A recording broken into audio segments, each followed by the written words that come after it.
The Las Vegas Raiders opened training camp carrying the worst record in football. And 6 practices later, the loudest name on the field belongs to a receiver nobody drafted until the 6th round. Clint Kubiak has run 2 padded practices so far. That is a small sample, and I am going to treat it like one. But the picture is already sharp enough to sort, because there are players stacking days in Henderson right now who are about to rearrange this depth chart. One of them has quietly made a 2025 second-round pick look expendable in the span of a single week. This is a roster that got rebuilt in 4 months. General Manager John Spytek walked into free agency with more than $100 million in cap space and walked out with center Tyler Linderbaum on a 3-year deal worth $81 million, the largest contract ever handed to an interior offensive lineman. He added linebackers Quay Walker and Nakobe Dean. He added edge rusher Kwity Paye and receiver Jalen Naylor. He drafted a Heisman winner first overall. And he did every bit of that while the single most important player on this roster was, for about 4 days in March, no longer on this roster at all. The defense is where camp has been loudest. A second-year defensive tackle has been throwing starting guards into the backfield. A 5th-round rookie cornerback has been opening team periods with the first team. Max Crosby is back on the grass, and by every account coming out of Henderson, moving like the player who piled up a career high in tackles for loss last season on a 3-win team. All of that matters because of one number nobody in Las Vegas says out loud without wincing. This franchise has not won the AFC West since 2002. But before we jump into that, hit that like and subscribe button for more Raiders and all the NFL content.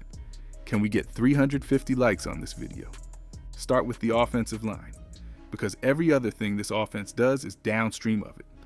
Last season, the Raiders allowed 64 sacks, the most in the NFL. They finished last in the league in rushing, averaging 77.5 yards per game and 3.57 yards per carry. Geno Smith threw a league-high 17 interceptions behind that unit and is now a New York Jet. Ashton Jeanty was the 6th overall pick and got met in the backfield so often that he averaged 3.7 yards per attempt on 266 carries. Neither of those numbers is a talent evaluation. Both of them are a protection evaluation. So Spytek, reset the middle. Tyler Linderbaum spent 4 seasons in Baltimore, made 3 Pro Bowls, and signed for $81 million over 3 years with $60 million guaranteed, per ESPN's Adam Schefter. He said he spent the process trying to find a team that's suitable to my skill sets. Around him, the Raiders have Colton Miller back at left tackle after a high ankle sprain ended his season, Jackson Powers, Johnson, and Spencer Burford competing inside, Caleb Rogers pushing both of them, and DJ Glaze at right tackle. Offensive line coach Rick Dennison has not even finished his install yet. Here is the arithmetic that should get the rest of the division's attention. League average last season sat right around 42 sacks allowed. If this line simply climbs to average and nothing else about the roster changes, that is 22 fewer times the quarterback hits the ground across 17 games. That is more than a sack per game handed back to the offense in the form of drives that stay alive. Kubiak raised the level of the line in New Orleans and did it again in Seattle. And the reason he gets to spend August on protection instead of panic is that the man taking those snaps is not a rookie. Now flip to the other side of that same drill. The most discussed Raider in Henderson through 6 practices is not a free agent signing at all. It is Tonka Hemingway, a second-year defensive tackle who closed his rookie year with 4 sacks in 5 games. On day 6, in his first real one-on-one work with the pads on, he drove Jackson Powers Johnson backward into the backfield, tossed Caleb Rogers aside on the next rep, and then beat Powers Johnson twice more for good measure. Defensive coordinator Rob Leonard summed him up in 2 words: maturity, consistency. The rest of that front has been steady behind him. Adam Butler and Jonah Laulu stood out early against the run. Kwity Paye arrived on a 3-year deal worth $48 million after 5 seasons in Indianapolis, where he collected 30.5 sacks and posted a career-high 23 pressures last year. Per Spotrac, his contract ranks 26th among edge rushers in average annual value, which is the kind of price a rebuilding team pays for certainty. Malcolm Koonce returned on a 1-year deal worth $11 million, and rookie edge rusher Kieran Crawford, taken at pick 67, has already won reps against 2 different tackles. Let me be fair here. Pads have only been on twice, and interior linemen win early in camp for roughly the same reason hitters look great in batting practice. Nobody is tackling. Nobody is finishing plays. But Leonard runs a 3-4 front that asks his tackles to hold ground so the linebackers can run free. And Hemingway holding ground against a former second-round center is precisely the audition that scheme demands. The bigger question about this defense was never the front 4. It was the group playing behind them. Move to the secondary, because this is the part of camp almost nobody outside Las Vegas saw coming. Hezekiah Masses was pick 175, a 5th-round cornerback out of California, and he has now opened team periods with the first-team defense in back-to-back practices. He is splitting reps with second-year corner Darian Porter, who started 10 games as a rookie. At California last season, Masses started all 13 games, intercepted 5 passes, and broke up 13 more, a total that tied for second in the entire country. The veteran anchor next to him is Eric Stokes, re-signed for 3 years and $30 million, and he has been the steadiest cover man on the field all week. Beside him is Taron Johnson, acquired from Buffalo for a 6th-round pick in a swap that also sent a 7th-round pick back to Las Vegas. Johnson played 8 seasons for the Bills, started 87 games, and piled up 572 tackles with 48 passes defensed. He is a slot corner by trade with only 67 career snaps at safety, and the Raiders have already lined him up at both spots.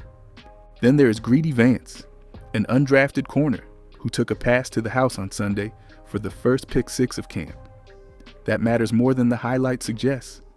This defense generated almost nothing in the takeaway column a year ago, and the entire logic of spending 3 draft picks on defensive backs in April was to change what happens when the football is in the air, which brings the whole conversation back to the offensive side of that same draft board and to the pick that has Henderson talking. Go pick by pick. Fernando Mendoza went 1st overall out of Indiana after winning the Heisman Trophy and a national title in January. Safety Traden Stukes came off the board at pick 38, a former walk-on at Arizona who ran a 4.33 40-yard dash at the Combine. Edge rusher Kieran Crawford followed at pick 67. Guard Trey Zoon III landed at pick 91. Cornerback Jermud McCoy went at pick 101, and running back Mike Washington Jr. joined the class at pick 122. Safety Dalton Johnson arrived at pick 150, and the Raiders got up there by packaging a 7th-round pick with edge rusher Tyree Wilson, the 7th overall selection from 2023, and shipping both to New Orleans. Hezekiah Masses closed the 5th round at pick 175. Defensive tackle Brandon Cleveland finished the class at pick 229 out of North Carolina State. That is 10 picks, 6 of them spent on defense. And then there is the one sitting in between, the one this entire breakdown has been circling since the first sentence. Malik Benson was pick 195, a 6th-round receiver out of Oregon who has played for 4 different schools since junior college. He measures 6'1" and 195 pounds, and he ran 4.37 at the Combine. Last season, he led the Ducks with 719 receiving yards on 43 catches with 6 touchdowns. In Henderson, he has built the most visible connection with Mendoza on the entire roster, while also taking punt return reps. And he has done all of it while a 2nd-round pick from the 2025 class watches from the other side of the field. Look at the division, because the context is what turns this from a nice camp story into a real one. Denver went 14-3 last season and ended a 9-year Kansas City run atop the AFC West. Then watched quarterback Bo Nix break an ankle in the divisional round and require a second surgery in April. The Los Angeles Chargers won 11 games for a second straight year, lost 16-3 to New England in the wildcard round, and gave up a franchise record 60 sacks along the way. Kansas City deserves a longer look. The Chiefs finished 6-11, went 1-9 in one-score games, missed the playoffs for the first time since 2014, and lost Patrick Mahomes to a knee injury in Week 15. The final game of that season was a 14-12 loss in Las Vegas. Sit with that for a second. A 3-win Raiders team, fielding the worst offensive line in professional football, closed the year by beating a Kansas City program that had won 9 straight division titles. The Raiders also lost 10-7 in Denver in a game the Broncos needed 4 quarters to survive. Let me be careful with this one, because close losses do not make a team good. They do, however, tell you the size of the margin, and this margin was protection and playmakers. Las Vegas has since spent $81 million on a center, $48 million on an edge rusher, and $76.5 million combined on 2 linebackers, including Quay Walker, coming off a career-high 128 tackles. The one thing money could not buy is the thing that nearly walked out the door in March. In March, Max Crosby was a Baltimore Raven. The Raiders agreed to send him east for 2 first-round picks. He flew to Baltimore, reported for his physical, and the Ravens rescinded the entire deal over medical concerns tied to the January surgery that repaired a torn meniscus in his knee. The picks went back to Baltimore. Crosby flew home to Las Vegas, and the next night, he posted 5 words that ended the conversation. "I'm a Raider. I'm back." Understand exactly what nearly left. Crosby turned in 10 sacks and a career-high 28 tackles for loss last season on a team that won 3 games. He has reached double-digit sacks 4 times in 7 seasons and has been named to 5 Pro Bowls. He had surgery in January, missed the entire offseason program, and returned to full team practice on July 29th. His first comment afterward was short, and it was telling. "The goal was the goal, and we're out here flying." That is the payoff to the thread from the top of this breakdown.